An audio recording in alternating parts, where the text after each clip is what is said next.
সামনে বিশ্বকাপ আসতেছে। এবার বিশ্বকাপ প্রাইজ মানি তো আপনারা দেখছেন, অনেক বড় প্রাইজ মানি।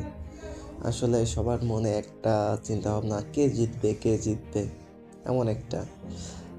তবে আমার কাছে পার্সোনালি মনে হয় Spain, France, Brazil, Portugal, England, Argentina, এই কয়টা দলের বাইরে মনে হয় না এবার আর কাপ যাবে। তবে আন্ডার রেটেড, ওই যে আন্ডারডগ বলে না, আন্ডারডগ যদি হিসাব করেন সেক্ষেত্রে এই বিশ্বকাপে আমার কাছে মনে হয় Morocco one of the tough team হবে, যে সবাইকে ট্রিট দেবে।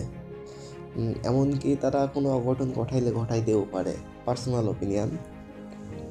এদিকে ব্রাজিল, যদিও তাদের আমি টপ লিস্টে রাখছি, তবে ব্রাজিল মনে হয় সেমিফাইনাল টপ করতে পারবে না। অন্যদিকে আর্জেন্টিনা টিমটা অবশ্যই ভালো, তবে এই টিমটা বিশ্বকাপ জয় করলেও করতে পারে। France best contender. পর্তুগাল যে জেনারেশন, তার ভিতরে সব থেকে ট্যালেন্টেড জেনারেশন কিন্তু এইটা, যেখানে রোনালদোর মতন ক্রিয়েটিভ প্লেয়ার রয়েছে, ক্রিয়েটিভ বলা হবে না, ট্যাপ ইন প্লেয়ার রয়েছে। ধন্যবাদ।